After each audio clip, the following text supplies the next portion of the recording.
How are you doing? Good? Yes. Are you ready to be ascetic? No.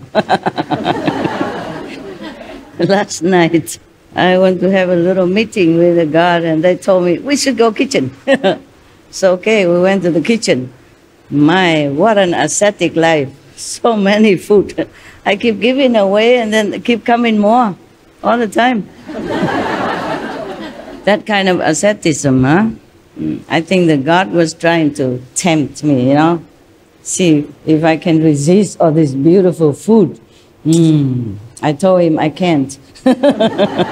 And he knew it already. I said, what's the problem with you? You know I cannot. So why bother asking me? Huh? Okay, let's go to the great master who could do the asceticism for us. Huh? I'm telling you, not every master has to be an ascetic. So don't always has this kind of fixed prejudice, okay? Yes. Look at Sikhamoni Buddha. Yeah. How many lifetimes he has been king and minister or big personage in the society. And he not always a monk. Yeah. Even before being a monk, he had also a luxury life, though he did not feel attached to that. Having something and being attached to it is something different. Yeah, you can have many things, but it doesn't mean you are mundanely bound. So important is that you have to remember the inside, not the outside appearance or actions, but your inside, your heart, your motivation, okay, your goal. What is it that you want in life?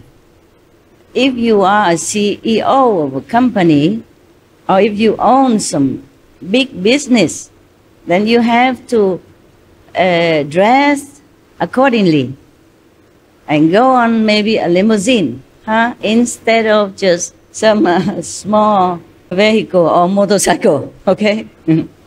Because that's the way people expect of you.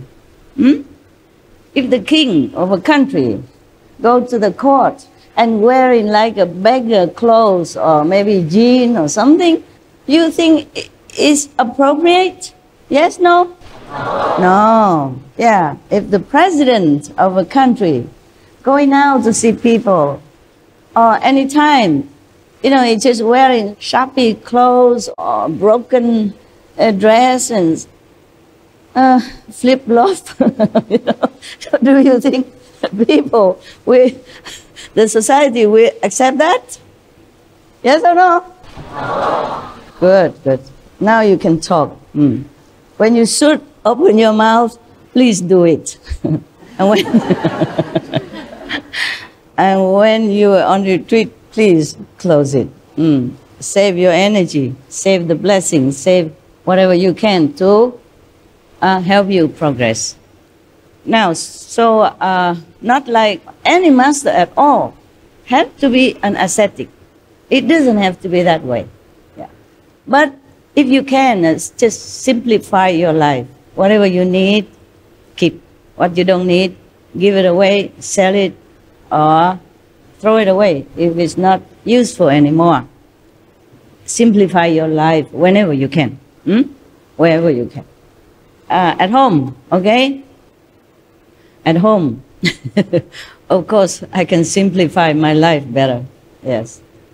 But since I am destined to have some kind of decorated appearance, yeah, so I just go with that, yeah. And recently I saw some of the AP, you know, ancient prediction of our planet. And I saw some prediction saying that some master will come, wear high heel and stuff. So maybe I'm in fashion, huh? I didn't know all that before. I don't know where they found so many predictions. I don't know where they dig them all out. I only knew maybe a couple, like the famous one, like Nostradamus, yeah? Something like that. And several more, you know, like the Indian stuff, but I did not know anything else, you know. Maybe the only one I know most is Nostradamus, because I was in Europe. Yeah.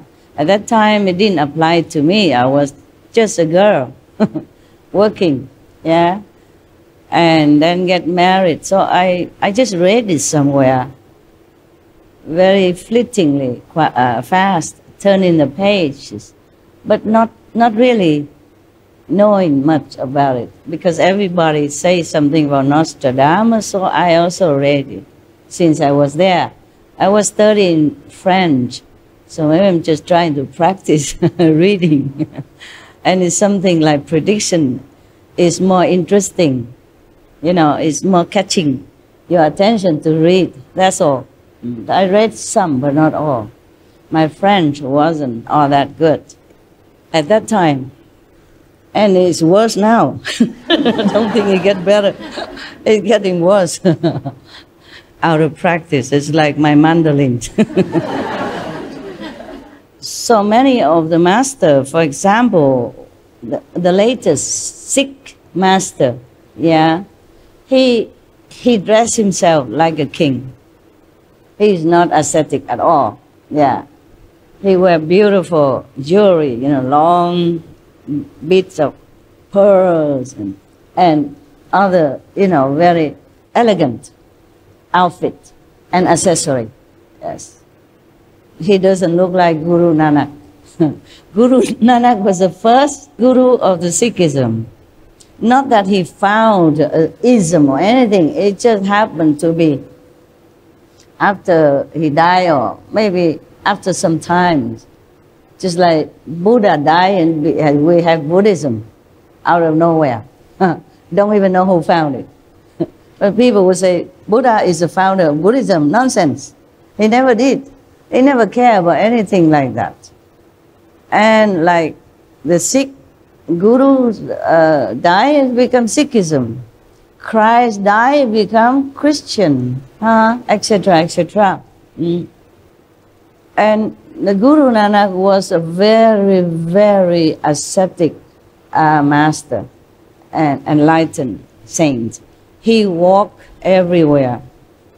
He ate whatever come his way. If nobody offer him anything, or nowhere to have access to food, maybe buying or people give, yeah, very little has been recorded about his life.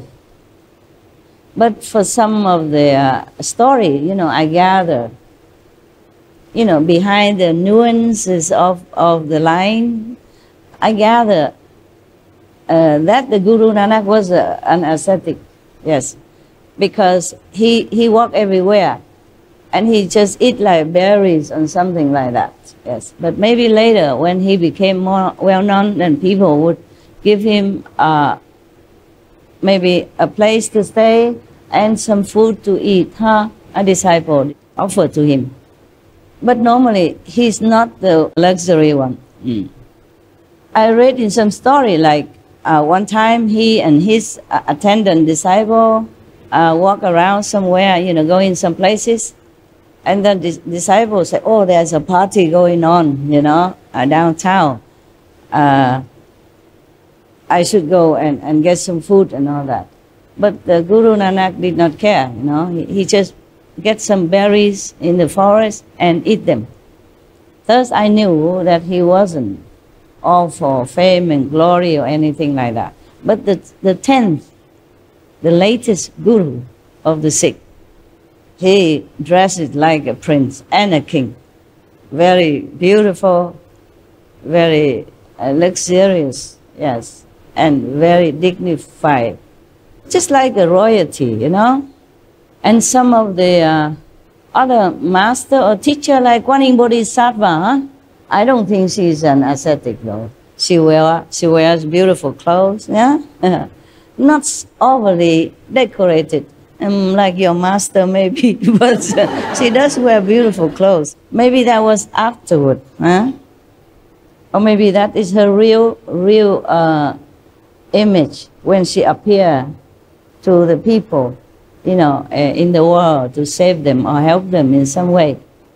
But I saw some of the statues that she was wearing tattered clothes. Maybe she meditated too long, in the beginning of her spiritual mission. Meditate, a lot, and her clothes is all tattered and worn out, in 10,000 pieces. So there are times maybe she was an ascetic, and later maybe she became more known, then the disciple would offer more clothes and a little bit more luxurious type of apparel. Now, so do not look at people from the outside image and judge the inside.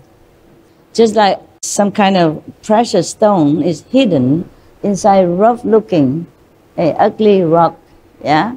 And when you cut it in half, like many, they show them in jewelry shop or a museum. When it cut in half, inside is hollow, and inside a lot of jewelry inside, shining. It's like that. Our body, no matter how it looks, it's just an outside garment. It's not our real self. When we hear something, it is our hearing nature, our inborn hearing power that hears it. And then we get used to it. We think it's the ears are hearing it. And when we see something, it is our seeing nature that sees it. And we keep being used to it, so we thought it's our eyes that is seeing things. The one that sees is not the one that you see. The one that hears is not the one that you look at. But we are so used to with the outside appearance, as well as so used to it thinking, using all these our faculties that we think this is we. That's why the Kuan method teach you to return to the true hearer and the true seers. That is what the Buddha say. Turn your hearing inward, turn your seeing backward. Then you will see the Buddha nature. Well, I don't repeat exactly word by word, but he talked like that. The same with his disciples around him, like Manjushri or Kuan Yin Bodhisattva.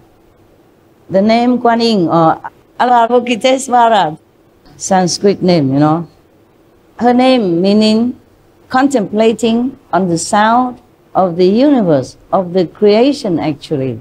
But some of the translators put it like she contemplates the sounds of the world, not our word and things that she contemplating. Because that doesn't need Kuan Yin Bodhisattva to do. We hear all the time, every day, right? Can you hear something? Yeah.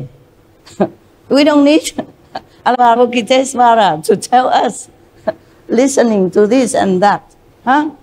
So she also means that turn your hearing inward. Again, return to your hearing source.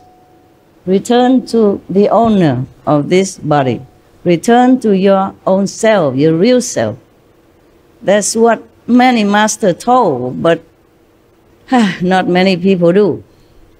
Because they don't know how. They don't know how to open their seeing nature. They don't know how to open their hearing nature. That's why since times immemorial, many monks and non-ascetic, they practice all kind of asceticism just to get there. Because I think, forsaking everything, detach yourself from the whole world, then you will get the Buddha nature.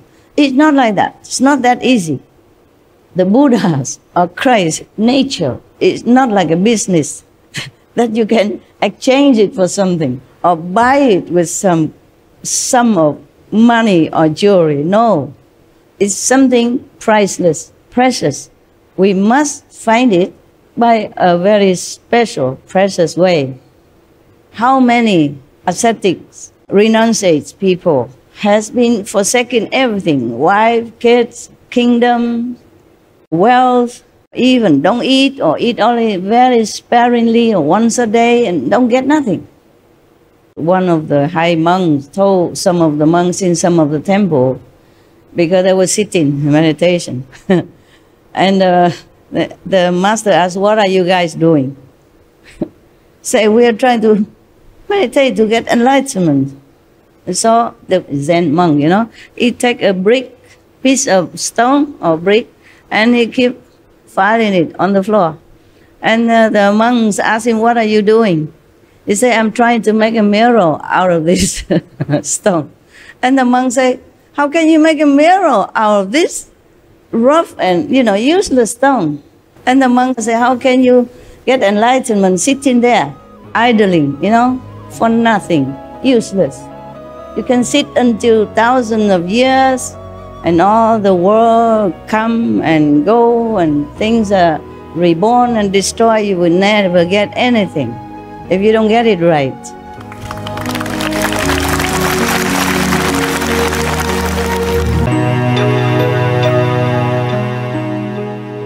You can sit until thousands of years, and all the world come and go, and things are reborn and destroyed. You will never get anything if you don't get it right. Similar, nowadays we have these numeral lock, no? And you can turn it for 100,000 years. If you don't turn to the right number, you can never open it. It's just like that. Or nowadays we have telephone. If you just push one number wrong, you won't get the person you want, right? Or email, or whatever, you name it. Or television, radio, you have to turn to the right frequency. Otherwise you get nothing. You can sit there all your life, keep turning back, forth, in, out, nothing will happen. There's only one way to do things, is the right way. There's only one way, the correct way.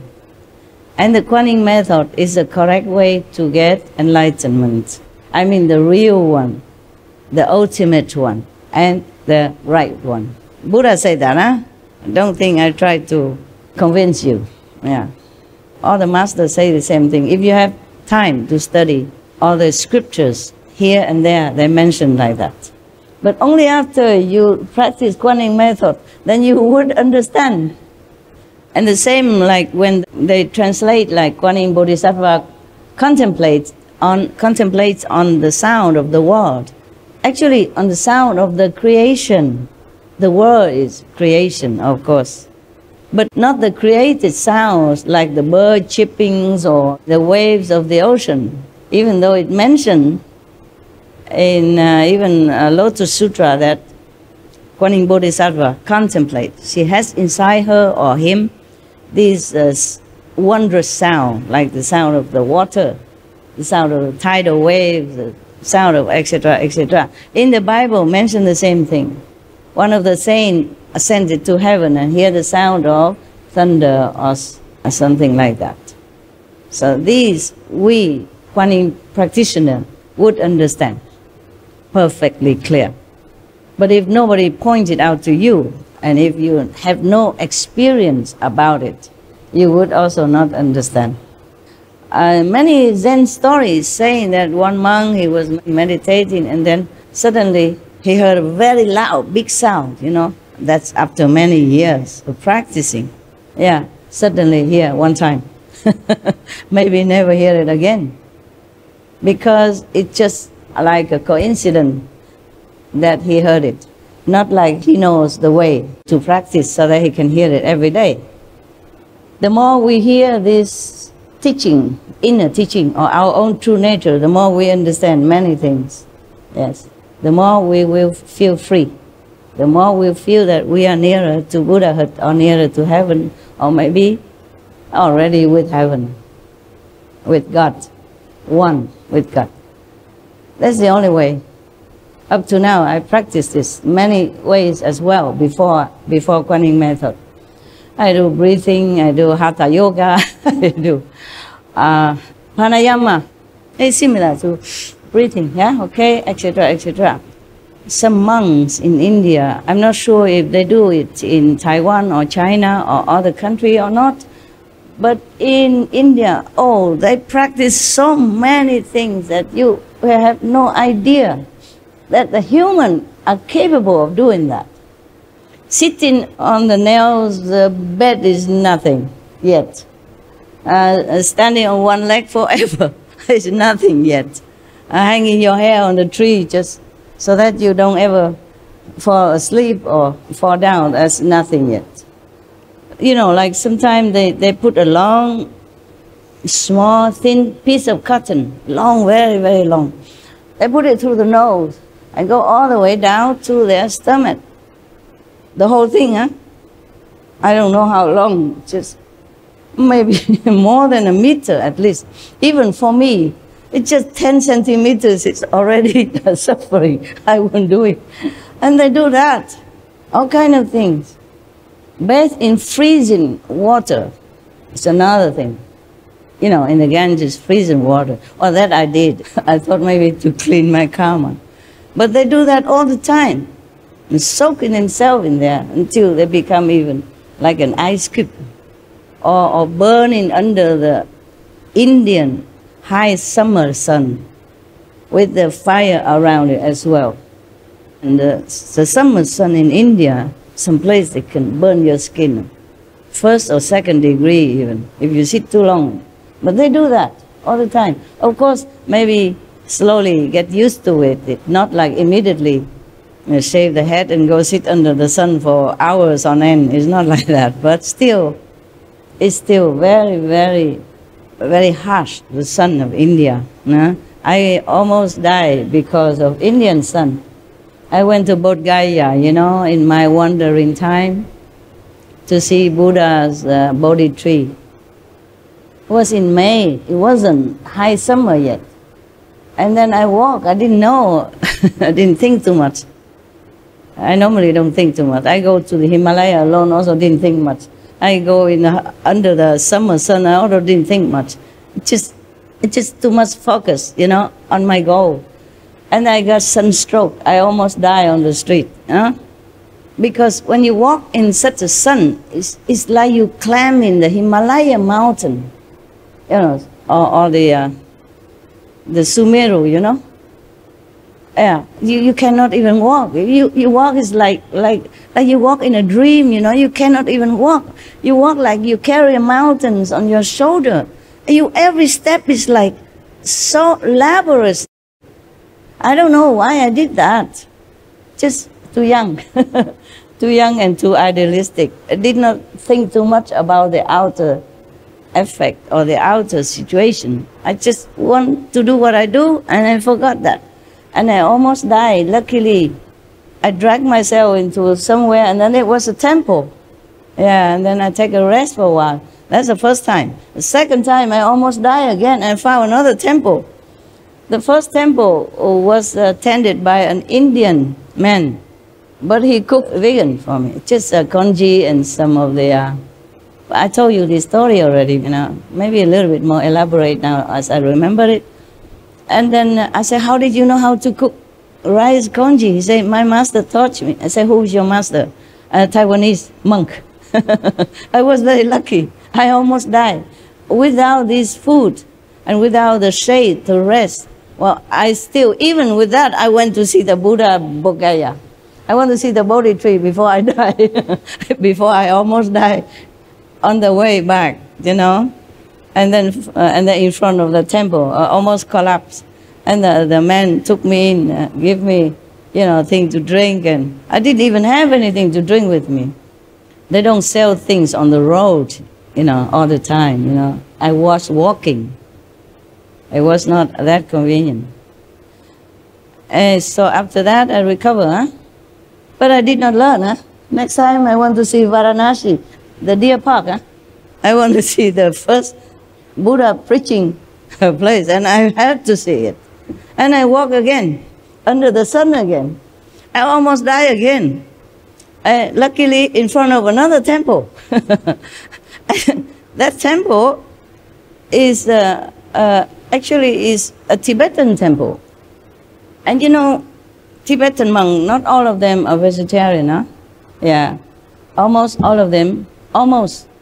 Most of them are not vegetarian. They eat what is offered to them, yeah? Of course, they're not picky or nothing like that, but Same with Thai monk or Cambodian monk, Miandian monks. Many of them are not vegetarian. So I collapsed in front of the, I can't remember what temple looked like. It's just because I was very sick already, you know. I could hardly walk, breathing difficulty, fever. And I almost collapsed there. And then a monk, a Tibetan monk, came out and took me in and put me on his bed and covered me with like a mosquito net kind of, you know, it was a big one, like a tent, huh? But smaller, you know, you cover, then you sleep. So you don't have to hang it, you know. They make it like that. Similar to some people, they make like a mosquito net, but smaller, like a half round, and then they cover the food, you know, in summer. So the insects don't spoil it, okay? Similar like that, but bigger. Enough for me. He covered me from head to toe. And he let me stay there, and he said, oh my God, fever, fever. The worst thing is that I already had fever. And then I went in the temple, and I took a shower. The water there is boiling hot, because it's the sun. And all the pipes are heated also. I didn't know that. I just took a shower. It made me even hotter. I keep feeling burn everywhere. It's not like the skin come off or anything, but it was really very, very painful. The monk took care of me like a father. I never forgot. And then he said, you must eat something. I cook something for you. I said, no, I'm not eating any meat. He said, no, no, I'm also vegetarian. A Tibetan monk. And you found it there, vegetarian, believe me or not. Yeah, I always collapse in front of vegetarian temple. It's funny. Actually vegan, you know, there's nothing, just some dry protein and a little japchae, vegetable, japchae. I still remember that word, japchae means vegetable in India. And just a little bit like that. And then I recovered slowly, and he gave me medicine and stuff. Such a kind monk he was, yeah. Otherwise, maybe I die already, yes. Because at night, when I was walking around, before I reached Deer Park, I was walking around and find somewhere to sleep. I cannot find anywhere. So I slept outside, you know.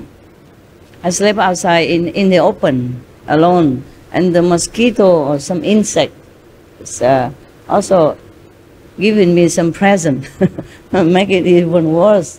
Yeah. I was a natural ascetic because there's no choice. Drinking Ganges River, when on the higher side of the river there was some leprosy people living there. And nothing happened to me.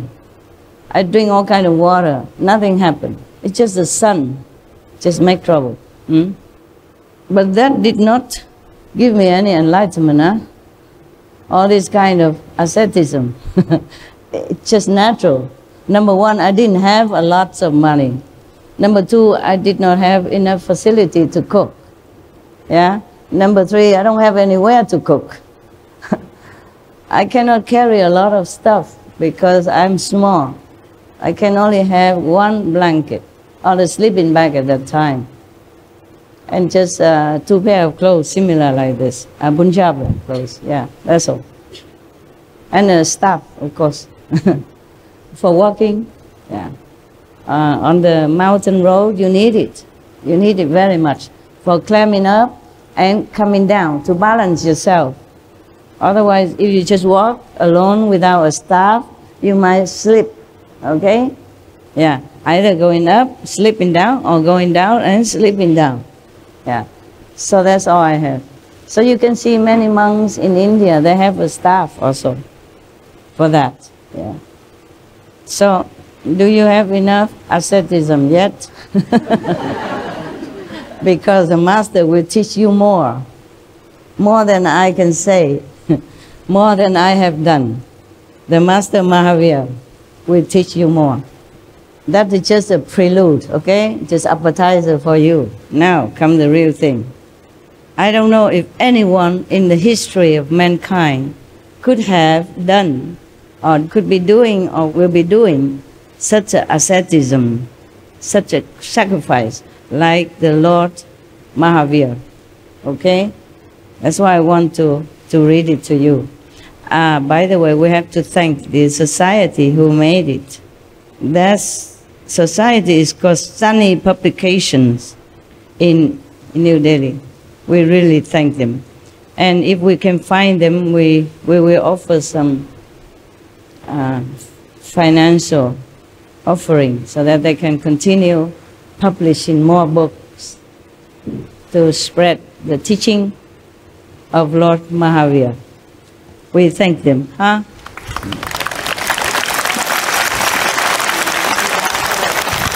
And may God bless them limitlessly.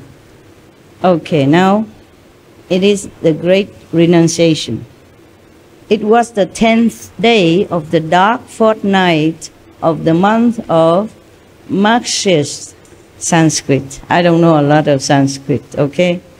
Don't blame me. I went there for enlightenment. I didn't went there for Sanskrit. I did learn some, but you know, you learn here and you return it in India, throw it in the Ganges River already. If it wasn't for you, I don't even need to read anything anymore. It's just like a kindergarten teacher, you know, she already over it, and she has to read everything. She has children's story book and stuff for her students. Prince Vardhaman had observed a ritual fast for 2 days. A palanquin named Chandrabrab was prepared for his great renunciation. Sometime in the afternoon, Vardhaman came out of the palace and climbed into the palanquin, you know, small coach, you know, that people carry another person on it now in a long time. Some rich people or royalty, they go on palanquin, they don't walk. Me also, I don't walk with this type of shoes. I walk a little bit. The procession with the palanquin proceeded to a Chanatkan garden in the northeast of Kshatriya Kund. The palanquin was placed near an Ashok tree. Ashok tree has nothing to do with the King Ashok, okay? One of the most ardent devotee of Buddhism, and he was credited of spreading Buddhism everywhere. As Ashok, King Ashok is different. I don't think this tree belonged to King Ashok. It's just the name of it. Fancy a king has a name like a tree. Vardhaman got down from the palanquin. Thousands of eyes were staring at the prince. His golden body was adorned with a beautiful dress and scintillating ornaments. The next moment, he had removed all the ornaments and his dress as well. Nothing left on his body anymore. The only cover on his body was a piece of cloth resting on his shoulders and provided by Indra. Indra offered him this dress. The god Indra, the rain god, the one that is making something drop in on our roof right now. The water drops. Thank you.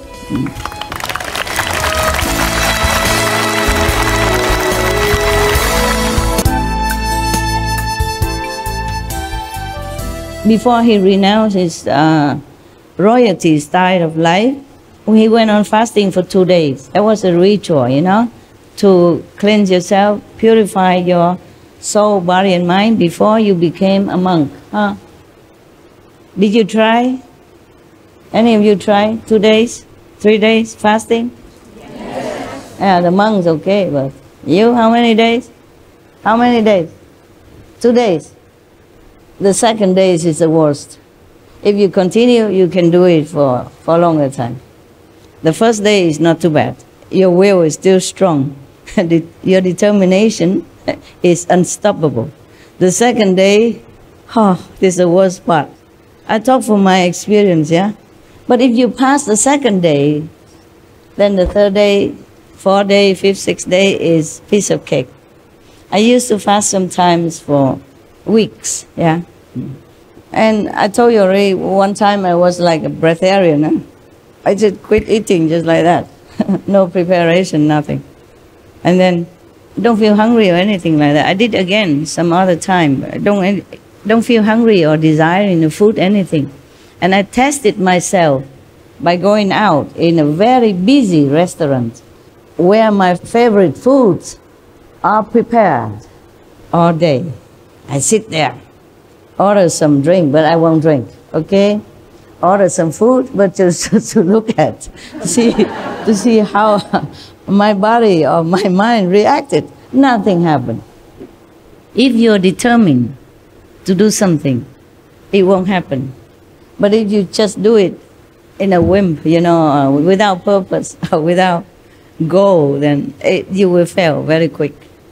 Okay, why do we talk about that? Make you hungry, huh? It's almost dinner time and I even talk about food. How cruel. Sorry. Okay. Last night they gave me such an ascetic food. So many. It must be the God chakra was, you know, tempting me, because I was just reading the ascetic stuff with no food and all that, and then I just go to the kitchen, and then wow, it was such a banquet like a king, you know. Everybody was busy serving me this and that. I gave them away to your brother and sister, and then they bring even more. It gets better all the time.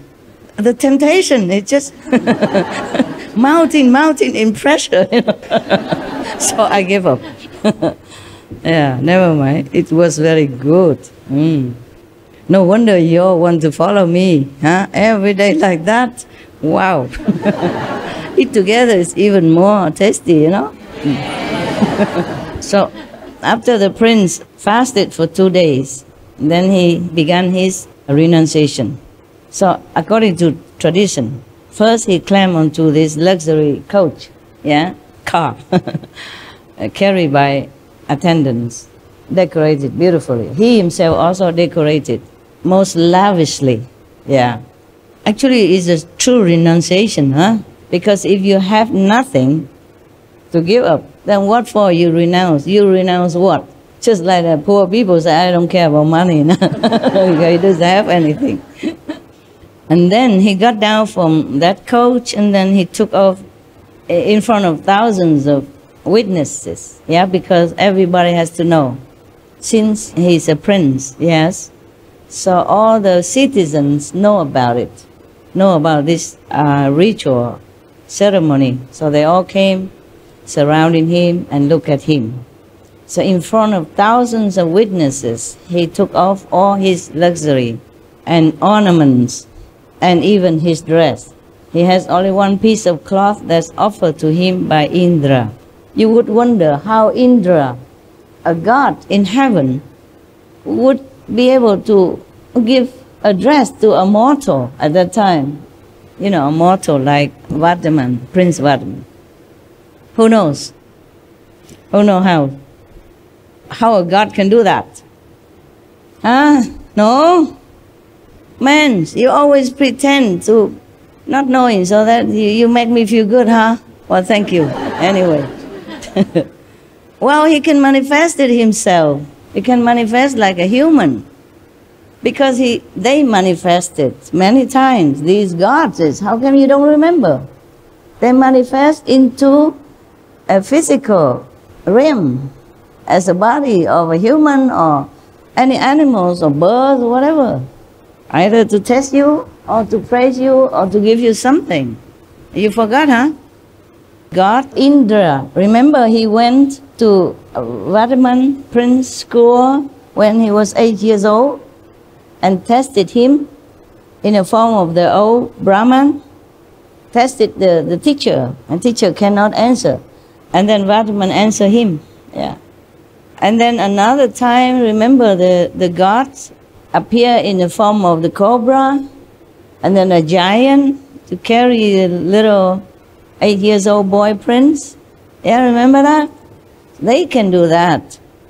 They can give you anything in this world if you desire, if you please them. You can have richness, you can have fame, you can have magical power, you can have anything if you bow to them. worship them. But if you want to become a Buddha, then you are their enemy. at least for a while, until they test you. Make sure that you don't want to become a god and snatching their throne.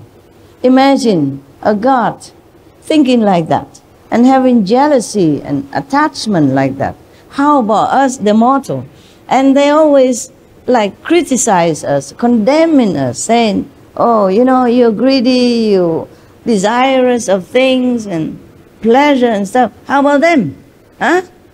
They are higher. Wow, so high. King of the gods even. Has anything they want. And can even manifesting due to their merits in former lives. That they have such power. They can build a palace in no time. They can give you all the jewelry in the world. They can install you as king of the whole planet. They can do many things for you. And still so envious of some poor ascetic sitting alone in a jungle, doing nothing harm to no one. Even if this ascetic wanted to be a god in heaven, you know, through his practice, so what? Heavens are many. You know, in my Father's house there are many mansions. Jesus said that. So if he became a god, he doesn't have to take away the position of Chakra or any other gods. He can have his own kingdom. But I don't understand the gods, you know, these small gods. They rule the whole, many heavens, over many gods, have so many beautiful fairies, angels around them, have everything, all the power in the three worlds, and still so silly. We would think heavens are these kind of lower heavens, of course, not the original heaven, okay? Not the higher heaven like the fifth heaven or the fourth level heaven or above the fifth, different. But still, being a god, you should think they behave more decent, no? Sorry, the truth hurts sometimes. Yeah, I'm telling you, behave, Yeah, you are God, you are the gods, right? I'm not afraid. I tell the truth. And then they would punish us if we desire something, yeah? Or if we want richness or fame or position in the society, then they will also look down upon us, you know, thinking that we are not a good person. And then they are doing similar things, worse, yeah? Even punish those who they feel are threatening to their position as a god. It's so funny. Many stories I read in Buddhism is similar. Always the gods come down and make trouble. You see, up to now, there are a couple of gods came down and bothered Prince Vatiman already when he was only a little kid even. Shame, huh? Shame on you. Well, we forgive you. So now, after removing all the ornaments and dress and leave only the cloth that Indra gave to him, Indra god came down due to respect and offered him this celestial kind of cloth. It's different, it's shining with light, you know, in all directions. It's brilliant. It's not this one. It's not made of cotton. Even though you say I look beautiful in this, but his dress, even though it's not from royalty, but it's from heaven, you know, it's beautiful.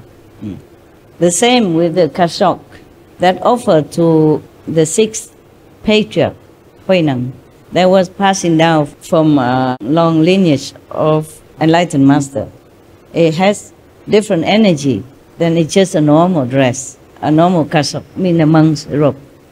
That's why after the sixth patriarch got this dress, many people want to kill him for it, want to take it. And they are monks even. Believe it or not, telling you. Some kind of monk. After he does that, he has only one piece of cloth to cover himself. And then the prince, Vatman, poured out his hair in 5 strong fistfuls I guess, the ritual at that time. You have to pour out your own hair. He should have gone to the Buddha, and then the Buddha would just make it fall off, you know, naturally, or shave it for him. But I guess it's a ritual. He has to do it. It's painful, just to show the pain and the endurance of somebody who wants to be a monk at that time. And he was determined. So he poured his hair in 5 strong fistful, the fist of his own hands. Imagine, he's a very strong prince. Huh? He even catch a cobra and throw him away, big cobra. And he punched the giant when he was only 8 years old. Imagine now he's 30 already. Imagine how stronger he has become. And he poured his own hair 5 times to take it all off instead of shaving. And then Indra at that time, present, collected his dress, his ornaments and hair and put into a golden vessel. What is Indra doing here? Collecting people's stuff. But they are precious, that's why. Okay? Now, after this, he uttered in his deep resonant voice, Namo Siddhanam, meaning I salute or I bow to the Siddhas, meaning liberated souls, meaning I salute all the masters, or I bow to all the masters, yes. Or the saints, yeah? Same, yeah. Liberated saints. And then the prince took the vow of ascetic life. Now, officially, he has become ascetic. He spoke again. I take the vow of practicing equanimity all through my life and abandon all intentional sinful activities. Thus spoken, Lord Mahavira Swami, accepting the rigorous ascetic vow and resolved, in my ascetic life, I will remain equanimous in all conditions and circumstances, meaning he will be always at peace and tranquil. He will not fight back, or he will not complain, or he will not change, do anything. No matter what happened to him, he will just stay tranquil. That's what it means. He continued, I will tolerate every affliction or predicament caused by man, God, demon, or animal equally, no matter how fearsome it is. As long as I do not attain omniscience, I will continue to tread the fire-paved path of purity with unflinching and firm steps. He vowed like that.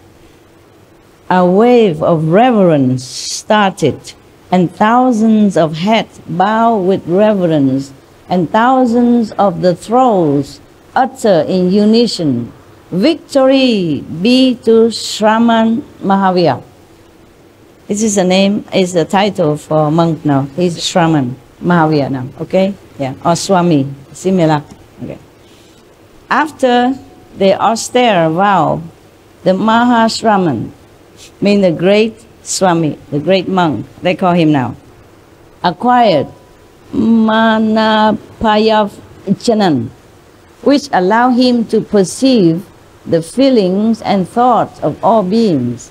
He has some psychic power now, yeah, just like in knowing the thought of others. In Buddhism, also like that. When the monks practice under the Buddha, some of them have this kind of power. Well, many other powers you can have also, if you practice well. Nowadays, more difficult because we are too preoccupied, too contaminated, too short of time, too short of temper, too short of patience, too short of resolve to do things like the old time. So it's okay, Kuan method, slowly, step by step, go home. Yeah.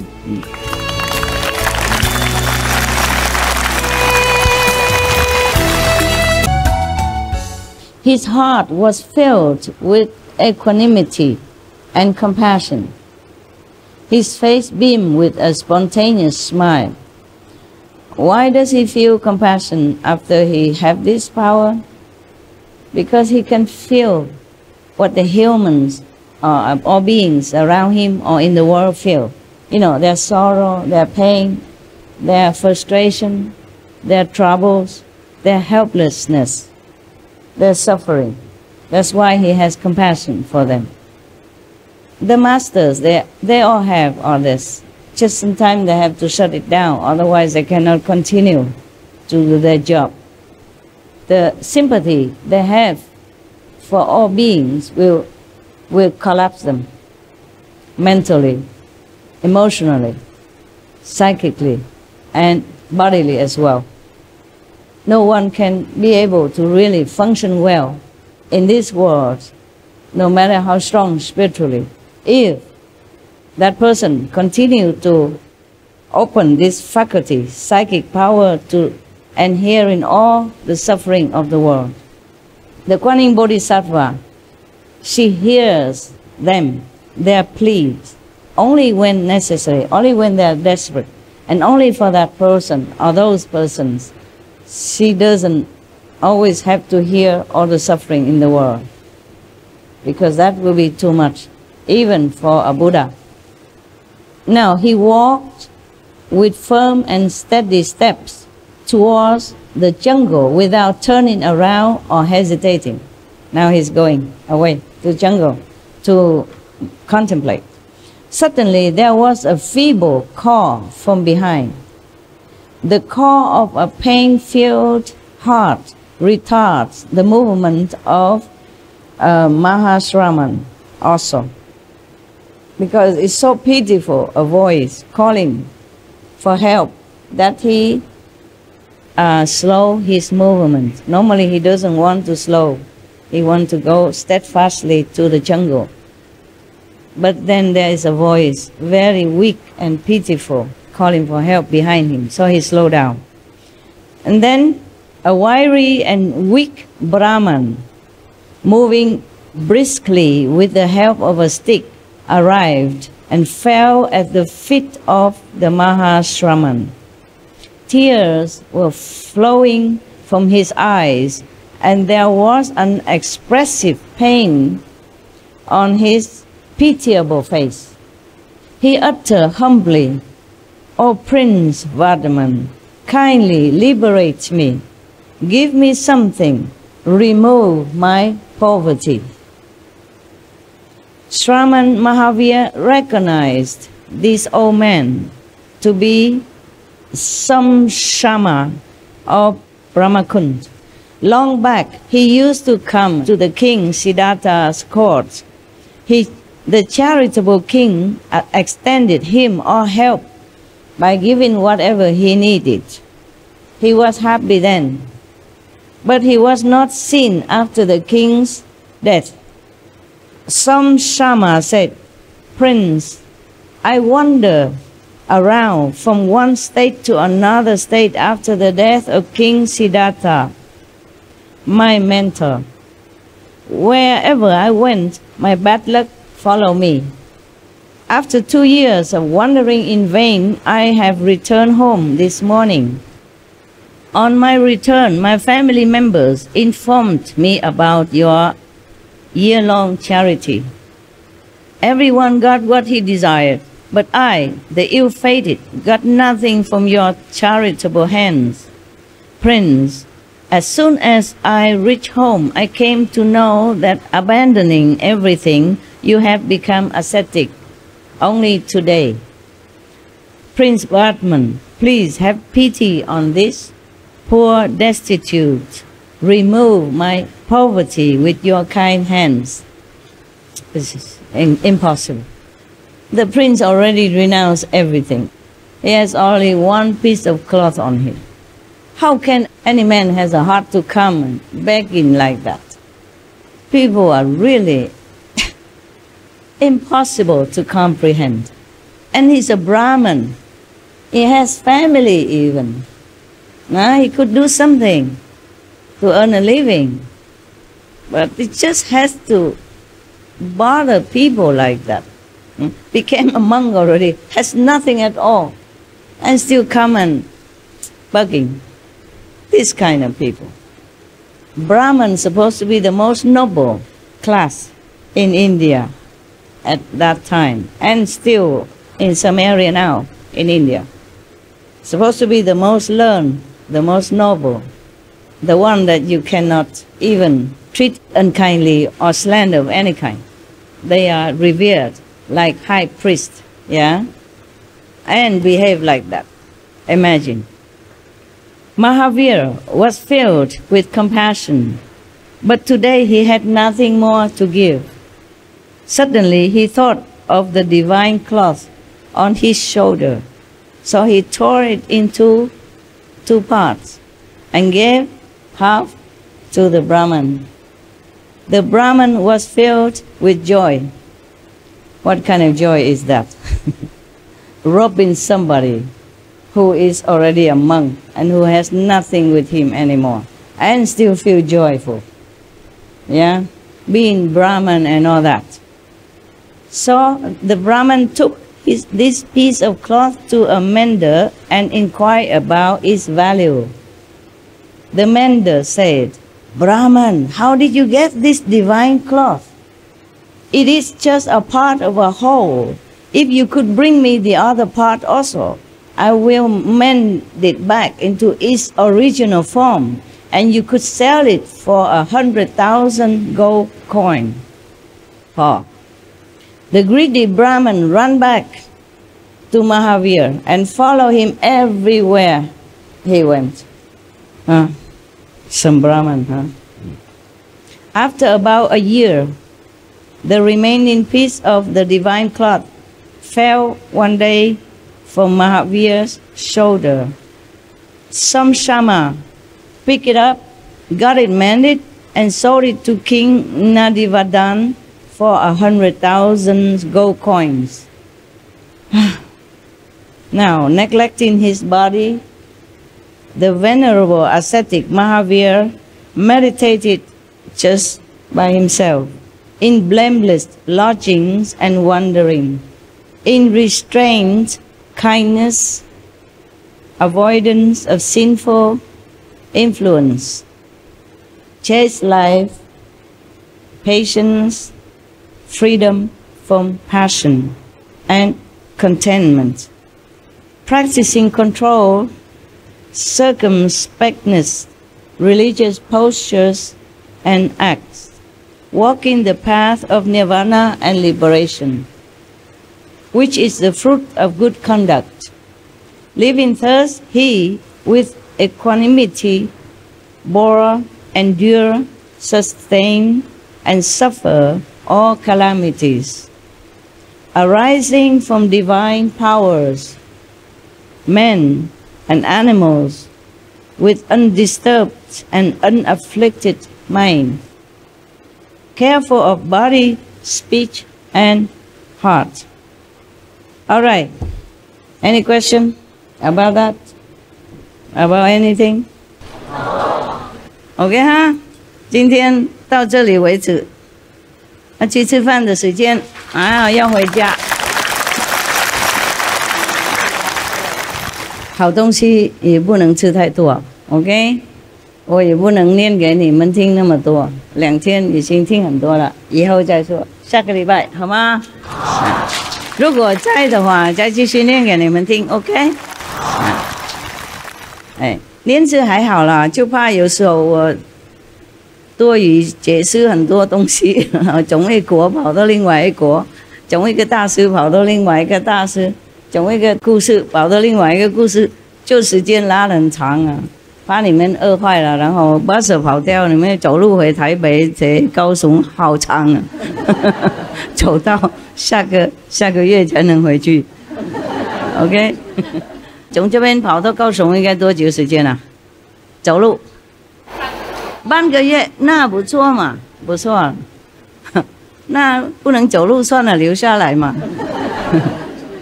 每天也是很苦啊，吃东西，然后打瞌睡，然后怎么样？OK， see you later. Next time. Thank you.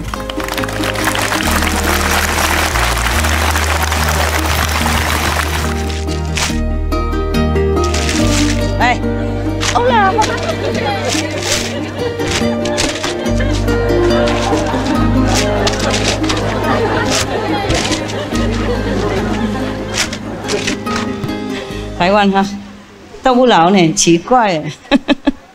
哦，认识了几十年了，还是一样啊。有没有结什么婚啊？哎呀，太好了，好聪明啊！业障没有来找你哈？你有没有去找他？没有，太好了。喂，怎么都不老呢？奇怪，不可思议。大概打坐哈，very good。台湾哈，哇哦，你们蛮认真哦，对你们很骄傲。对不起了，没有对你们什么特别的，就看多几眼而已，好吗？我们是族人啊，不能要求了，是吗？应该要送给别人的啊。我们慷慨好客，一起嘛我们一起是这样的。有时候我也是这样啊，如果东西不多，我自己会送给别人了。东西不多，其实我的东西如果不够的话，我东西会给他们。印度人他们也是这样如果有人来他们的家他们没有多少，也全部贡献出来。